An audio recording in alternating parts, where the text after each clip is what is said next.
Thanks for joining us today on the Big Blue Podcast. I'm Leigh Goodson, and I'm joined by my co-host, Dr. Greg Stone, Provost of Metro Campus, here at the McKeon Center for Creativity. How you doing, Greg? I'm well. I'm excited about talking to Heidi Rigert today. Yeah, our guest today is Heidi Rigert, and she is a professor in the music department. And we're here really today to talk about service learning, and you've got a lot of great things going on in the music department. So I always... I loved going to the student. I'm just gonna, before I get started on questions, I loved the concert that the students put on of the music they both wrote and performed. But the people who wrote it weren't necessarily the people that performed it, and I love that combination. So that's a new thing that we've just started. Noam Fangold has been our composition teacher, and it's been really amazing to watch. It is amazing, and so I had an occasion to go to both of them this year, and I was wildly impressed. So congratulations on that. But you and I first met because I went to the Just Hope event, which is a fundraiser to for people to have the opportunity to serve in Nicaragua, and that's where we met. And so we're really here talking today about service learning opportunities. And you've been going to Nicaragua for how long?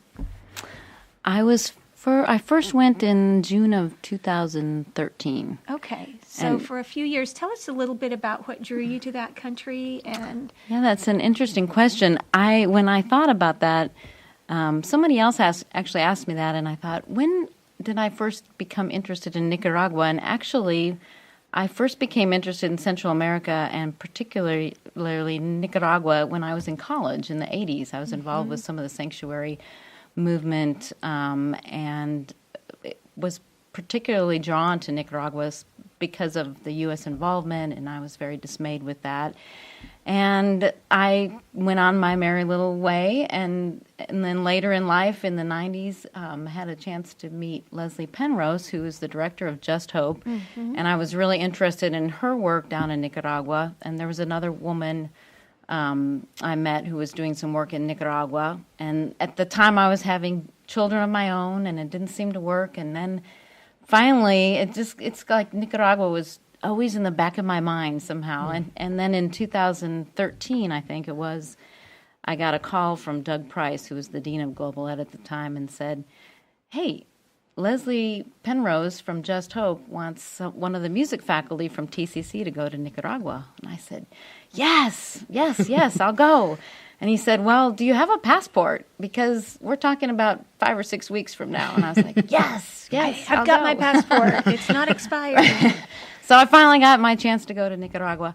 So I went down and worked with a group from California who was, they were facilitating a music camp for kids in a very rural, poor area close to León, which is the university where one of the major universities is in Nicaragua. We were in a place called Chacra Seca, which is a very rural area, and working with kids there. It was great. So we were talking before we got started. You've been 3 times on your own and 3 times with students. You're getting ready to go again this summer. Correct. What's the experience like when you've taken students there? Like what's surprised them, or what's their experience been like? Well, I have to just say my experience of taking the students, it's a lot of work, but it's amazing for me to see their response to challenges, to being in a new country. There are lots of physical challenges, and I tell them ahead of time, you're going to be pushed out of your comfort zone. It's hot. We're living in the Peace House, so it's like summer camp, lodging. You're going to be exposed to new food. You have to make sure you drink bottled water. There are a lot of physical challenges, right? And then a new language and a new culture.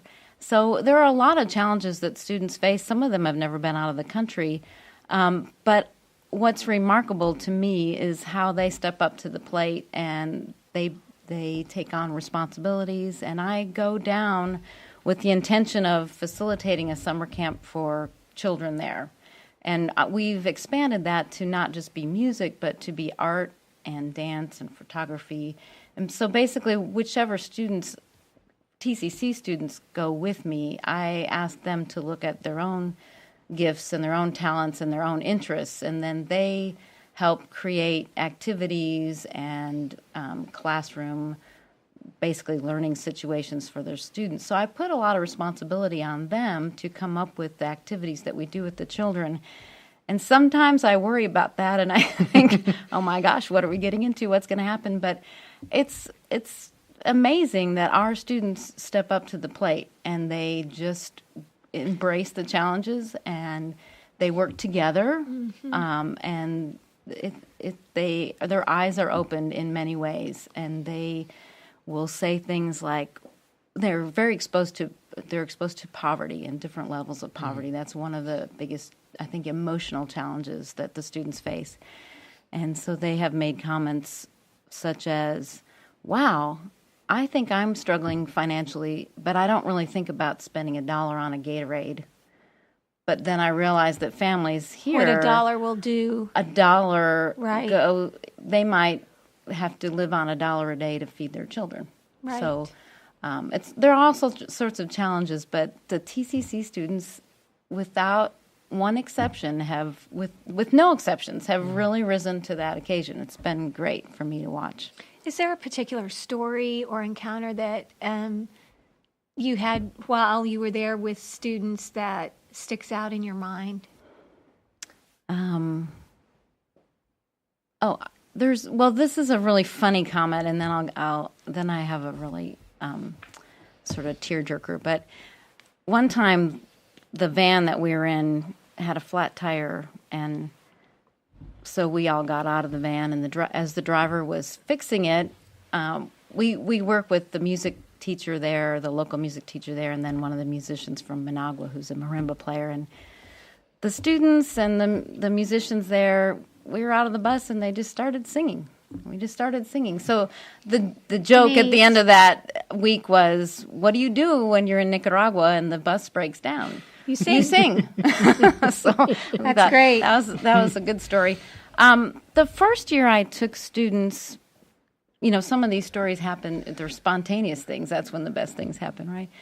The first year I took students, we were asked, it was after we had worked with the children. We were back at the Peace House resting, and we were about to go to dinner, and Leslie or somebody came through the door and said, hey, this wheelchair needs to be taken to this elderly woman who lives several blocks away. Would anybody like to take it? So a small group of us went, and we walked several blocks and took this wheelchair to this older woman, and we arrived at this home, which was typical and out in the country in Nicaragua, that it was built of basically cinder blocks and a couple of walls of cinder blocks and tin sheets and some plastic coverings, and you had to kind of go down. There was no way this woman could have ever walked out without the help of a wheelchair. And we were greeted by her, I think it was her son, and he called out to her, and she came, very petite, older woman, and her eyes just lit up when she saw this wheelchair, and she started crying, and she said in Spanish, wow, now I can go to church.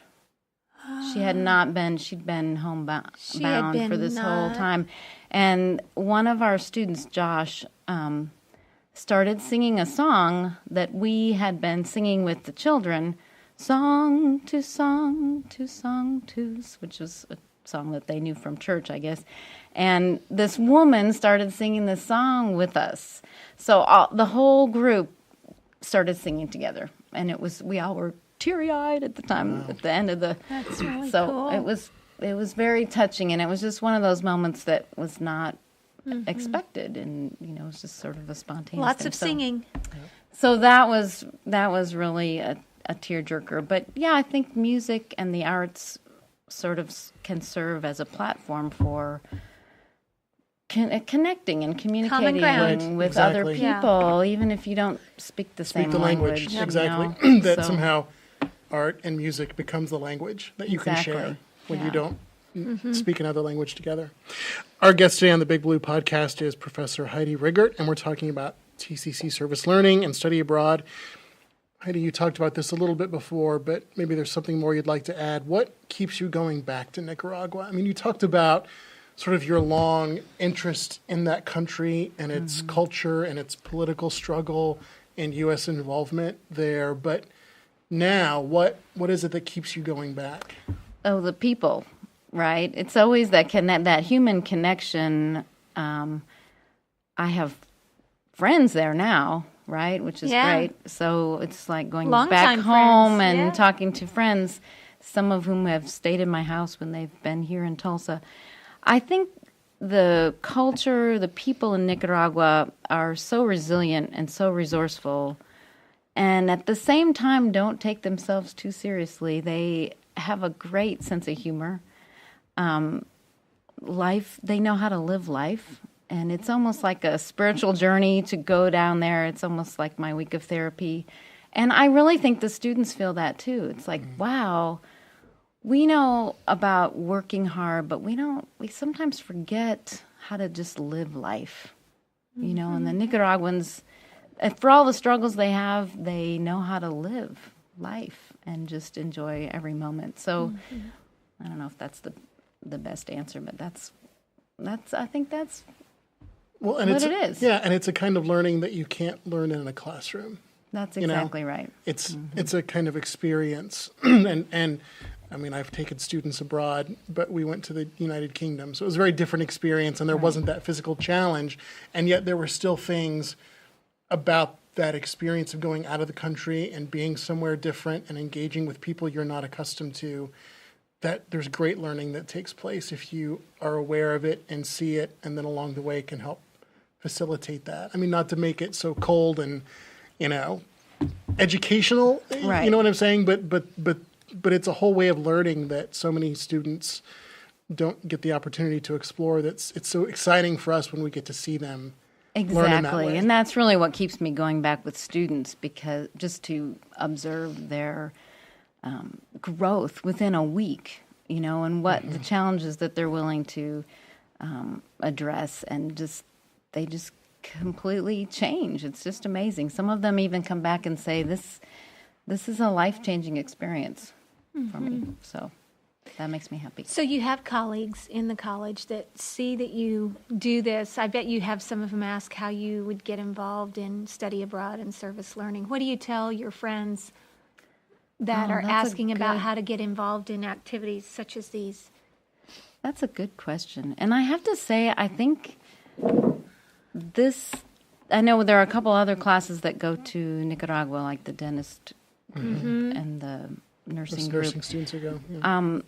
And I'll answer that. Before I answer that question, I just want to say, I think we have a unique situation here at TCC. I was at a conference at the University of Wisconsin a couple of years ago, and I was sharing with some of the music professors there from all over the country this trip, and they were baffled that we could make this happen at a community college, and that we could not only make these abroad classes happen here at a 2-year college, but do this combination of service learning and study abroad. So I think it's a unique situation that combines those two things.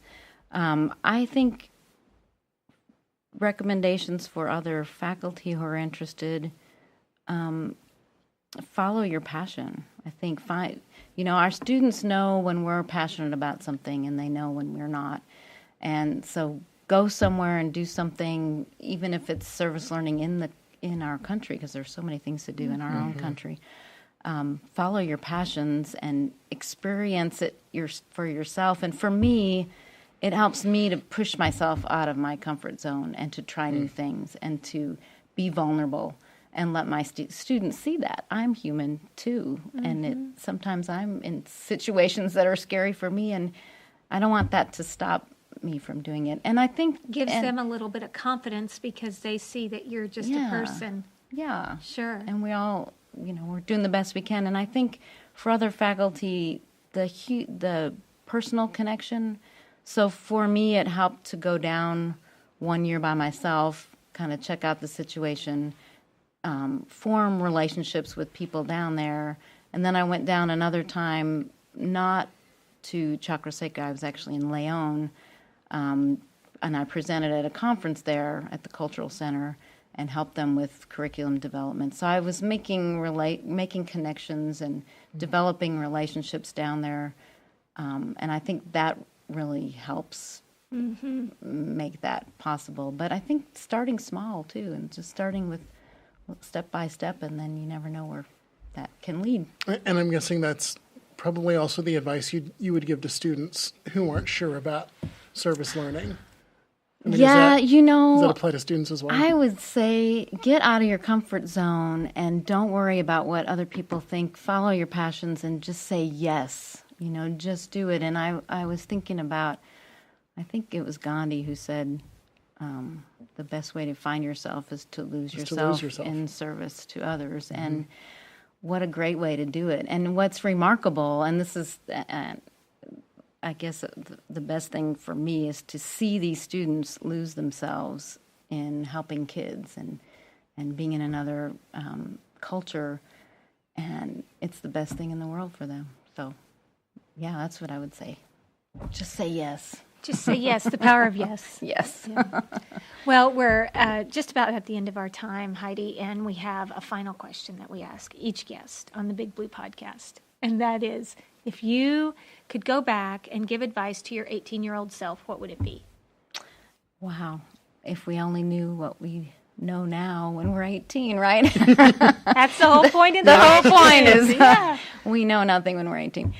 Well, I would say what I was saying earlier is just to say yes and to not let fears and challenges hold you back.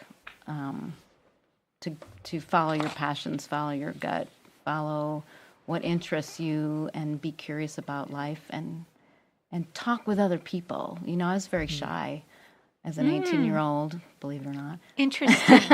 And I would have just wished I could go back and tell myself, don't worry, just talk to other people and learn from them. Mm-hmm. That's great. It's taken me 30 years to 40 years. That's all right. Years to learn that. Thank you for being here today. Absolutely, yes. You've been listening to the Big Blue Podcast, and thanks again to our guest, Heidi Rigert. Good luck on your next trip to Nicaragua. Thank you. I want to thank both of you very much for inviting me. It's been a pleasure to visit with you. It has been Likewise. great. And we want to thank all of you for listening as well. Remember, you can catch us at the Big Blue Podcast each week in the week at TCC and also on the Creativity channel on YouTube. And we'll see you next time. Thanks.